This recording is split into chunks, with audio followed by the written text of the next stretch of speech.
안녕하세요. 건강에 대한 궁금증을 친절하게 살펴드리는 시간 온에어 닥터스의 김민희입니다. 위암, 간암, 폐암처럼 특정 장기의 암세포가 생길 수도 있지만 끊임없이 순환하는 혈액 속에도 암세포가 발생할 수 있다는 사실 알고 계십니까? 특히 골수세포가 비정상적으로 증식해 발생하는 다발골수종은 치료가 어렵고 재발률이 높아서 오랜 시간 환자들을 괴롭혀온 질환인데요. 오늘 이 다발골수종에 대해 온에어 닥터스에서 자세히 살펴봤습니다. 다발골수종은 골수에서 항체를 생산하는 백혈구의 한 종류인 형질세포가 비정상적으로 증식해서 뼈를 침윤하고 면역장애, 신장장애 등을 일으키는 치명적인 혈액 질환입니다. 과거 희귀질환으로 알려졌던 다발골수종. 최근 60, 70대 고령 환자 중심으로 발병률이 높아지고 있는데요. 생소한 혈액질환의 치료도 쉽지 않아 환자들의 걱정이 큰 질환이죠. 병이라는 게 그걸 몰랐었는데 깔아져가지고 사람이 이렇게 막 구개 같은 거 들지 못하더라고요. 하늘이 무너지는 줄 알았어요. 저희 아버지가 워낙에 건강하시고 검진도 받으셨고 계속해서 관리를 하셨던 분이었고 워낙 존경하셔서. 다발골수종 첫 증상의 70%는 골절로 나타나는 경우가 많은데요. 재발과 호전을 거듭하는 혈액암, 다발골수종. 어떻게 치료하고 관리해야 할지 온에어 닥터스에서 자세히 알아보겠습니다. 정확한 진단과 세심한 진료로 다발골수종 환자들에게 희망이 되는 신승환 교수. 다발골수종의 모든 것 자세히 알아봅니다. 이 다발골수종 센터가 생긴 게 이곳이 국내 최초라고 들었거든요. 네. 근데 이렇게 전문화된 센터 자체가 개설된 어떤 계기가 있을까요? 다발골수종이라는 질환 자체가 최근 우리나라의 인구 고령화로 인해서 점점 늘고 있는 질환이고요. 불행하게도 질환 자체가 현재까지는 완치가 되지 않는 질환으로 되어 있습니다. 그러나 최근 20년 동안 여러 가지 효과가 좋은 신약이 개발됨으로써 환자의 삶의 질을 높이고 그 다음에 이제 생존 기간을 늘릴 수 있는 그런 시대가 되었고요. 그렇기 때문에 보다 많은 환자분들에게 보다 더 좋은 진료를 제공하기 위해서 전문화된 진료를 제공하기 위해서 다발골수종 센터를 개설하게 되었습니다. 그렇군요. 사실 이 다발골수종이 3대 혈액암 중 하나로 알려져 있긴 한데 저 같은 일반인에게는 굉장히 생소한 질환이거든요. 다발골수종 어떤 질환입니까? 이제 다발골수종이라는 병은 우리 몸속에 이제 백혈구라는 게 있는데요. 이 백혈구 중에 이제 림프구라는 게 있습니다. 이 림프구 중에 이제 B림프구와 T림프구가 있는데 이 B림프구가 최종적으로 분화하게 되면 형질세포란 것으로 이제 분화하게 되고요. 이 형질세포에 생긴 악성 종양이 바로 다발골수종이 되겠습니다. 그럼 이 다발골수종은 왜 생기는 걸까요? 원인도 있을 텐데요. 현재까지 다발골수종이 발생하는 원인에 대해서 명확하게 밝혀진 바는 없습니다. 나이가 많을수록 호발하는 질환이고요. 진단 당시 평균 나이가 대략 65세 정도가 되는 것으로 알려져 있습니다. 그다음에 인종적으로는 흑인한테 많이 호발하는 것으로 알려져 있고요. 동양인은 비교적 적게 발생하는 것으로 알려져 있습니다. 우리 몸의 형질세포는 골수에 위치한 혈액 내 백혈구의 일종으로 본래 면역 단백을 생산하고 이를 통해 신체를 감염으로부터 보호하는 역할을 합니다.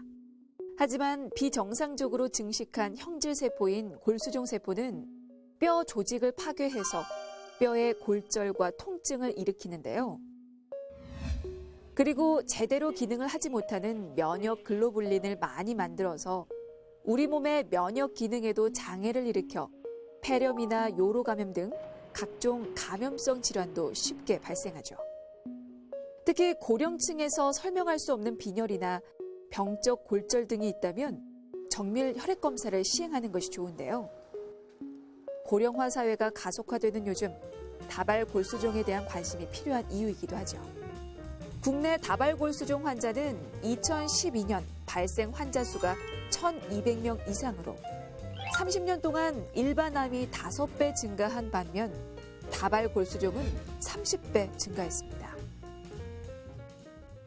앞서서도 이제 치료가 힘들다라고 네. 말씀을 하셨는데 네. 그러면 이제 다른 암에 비교를 해보면 네. 생존율이라든지 아니면 예후는 어떻습니까?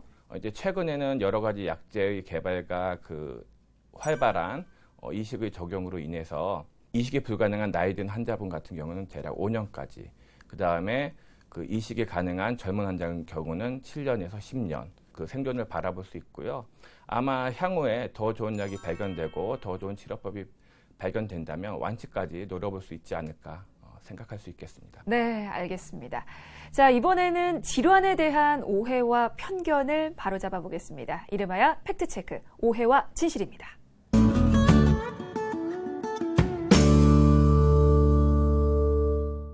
네, 자, 첫 번째 질문부터 드릴게요. 젊은 환자가 예후가 좋다. 어떻습니까? 나이가 많은 환자 같은 경우에는 자가 절묘 세포를 받을 수 없는 경우가 아무래도 많습니다. 나이 든 환자라서 치료를 받을 수 없다든지 치료에 대한 반응이 너무 안 좋다든지 이런 것은 아니기 때문에 단지 나이만을 가지고 자기가 나이가 많다고 해서 치료를 포기하는 일이 있어서는 안 되겠습니다.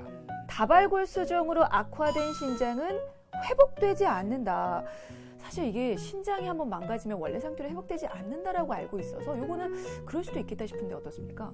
다발골수종 치료를 받는다고 하면 대략 20% 정도는 투석을 받지 않을 정도로 신장 기능이 회복되는 경우가 많고 그것은 이제 치료를 한 후에 다발골수종이 이제 빠르게 좋아지는 경우 더 이제 신장이 돌아올 확률이 더 높은 것으로 알려져 있습니다. 알겠습니다. 마지막 세 번째입니다.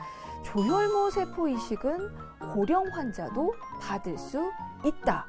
오해입니까, 진실입니까? 이것도 역시 나이가 어떤 제한점이 되긴 하나 반드시 불가능한 것은 아닙니다.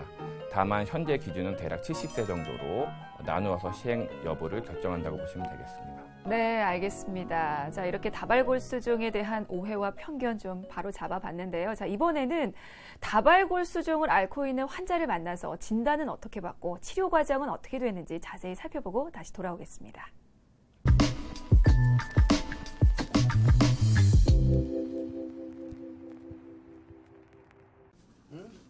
올해 1월 다발골수종을 진단받은 80세 남성 환자입니다. 초기 호흡기 내과 진료 중 진단검사의학과에서 림프종이 의심돼 검사하던 중에 다발골수종을 진단받았습니다.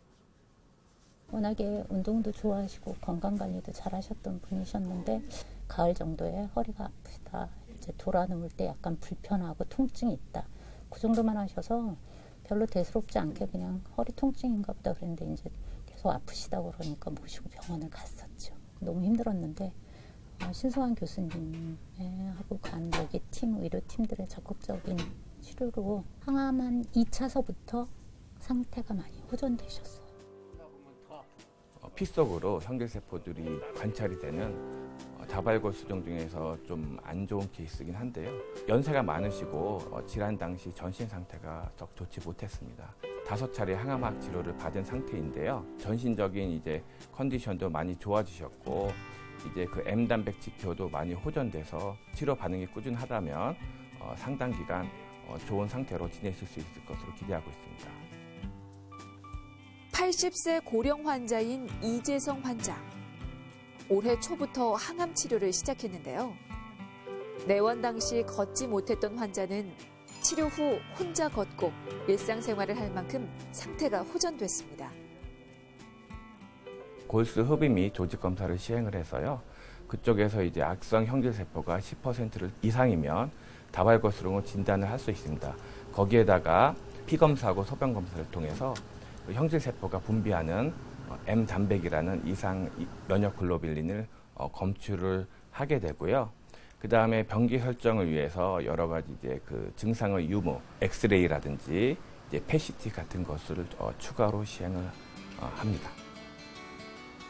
차세대 유세포 분석은 다발골수종 환자의 골수 검체를 분석해 다른 검사로는 확인되지 않는 미세한 잔존 골수종 세포의 존재 유무를 정밀하게 확인하는 검사입니다. 다발 골수종의 예후에 영향을 미치는 미세 잔류 질환을 발견하고 치료하는 데 큰 도움이 되는데요. 지난해 8월 다발 골수종을 진단받은 61세 남성 환자. 지금 이제 걷지도 제대로 못했었는데 지금은 이제 어느 정도 걷고 이러니까 식생활을 이제 하고 있고요. 그다음에 이제 운동 조금씩 하고 있고 많이 하니까 무리 와갖고 안 되겠더라고요. 조금씩 운동하고 있어요. 다발 골수종 진단 후 4차례 항암 치료와 함께 자가 말초 혈액 조혈모 세포 이식을 한 환자입니다. 약은 남아 계시죠? 예. 이제 간의 유도 치료라는 걸 합니다. 대부분 이제 3가지 혹은 2가지 약제를 섞어서 이제 치료를 하게 되고요. 쭉 지내시다가 이제 불행하게도 재발이 되면 이어서 계속 항암학 치료를 받는 방식으로 치료를 하게 됩니다. 면역력이 증가해요, 운동이. 피부가 많이 그래도 좋아지셨더라고요. 예, 그래도 이제 샤워하시고 나시면 여전히 로션 잘 바르시고 보습하시는 거는 계속 1년 넘게는 하시는 게 더 좋으세요. 산책이랑 그리고 너무 가격하는 거 안 하시면 다발 골수종 치료에 효과적인 조혈모 세포 이식. 먼저 환자 자신의 골수나 말초 혈액에 조혈모 세포를 채집한 후 냉동 보관하는데요. 이식한 조혈모 세포는 2주 정도 경과 후 생착을 하게 되면서 환자의 생존 기간을 연장시킵니다.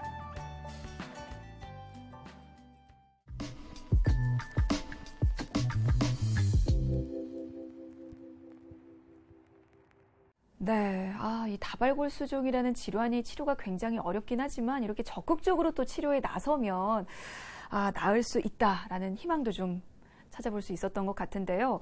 교수님, 그 다발골수종 환자의 조혈모 세포 이식 치료 효과는 어느 정도나 될까요? 아직까지는 조혈모 세포 이식을 받는 것이 받지 않는 것에 비해서 무병 생존율이 더 길고 전체 생존율도 더 긴 것으로 되어 있습니다. 조혈모 세포 이식을 받을 경우 대략 2년에서 길게는 5년까지 생존의 그런 그 이득을 볼 수 있는 것으로 알려져 있습니다. 그럼 조혈모 세포 이식 후 경과, 그러니까 회복 기간도 알려주시겠습니까? 좀 사람에 따라 다른데요. 어떤 분들은 정말 이제 조혈모 세포 이식이 끝나고 이제 바로 일상생활을 하시는 분도 있기는 합니다. 네. 대략 한 달 정도는 이제 좀 많이 좀 힘들어 하세요. 이제 기운이 없고 식사도 잘 못 하시고 그래도 이제 대부분의 환자들을 거의 모든 환자들이 3개월 정도 지나면 일상생활이 이제 가능할 정도로 회복되십니다. 네, 이 다발골수종의 치료 방법으로 조혈모 세포 이식을 또 들 수가 있는데 지금 여러 건 또 성공적으로 수행을 하셨잖아요. 성공 비법이랄까요? 비결도 좀 들을 수 있겠습니까?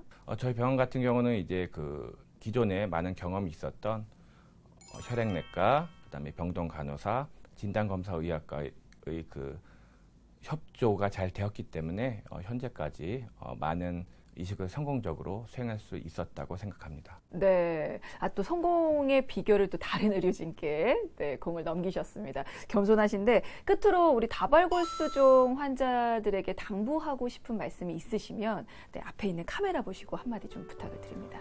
최근 20년 동안 많은 약제가 개발되었고 그럼으로써 생존율이 많이 향상되었고 기존에 비해서 치료가 약간 좀 편해진 측면이 많이 있습니다. 열심히 따라주신다면 보다 더 높은 삶의 질과 오랜 기간 동안 생존할 수 있는 좋은 기회를 얻을 수 있을 것으로 생각합니다. 자, 오늘은 다발골수종 센터장이자 혈액내과 전문의이신 신승환 교수와 함께 다발골수종에 대해서 알아봤습니다. 교수님, 오늘 말씀 감사드립니다.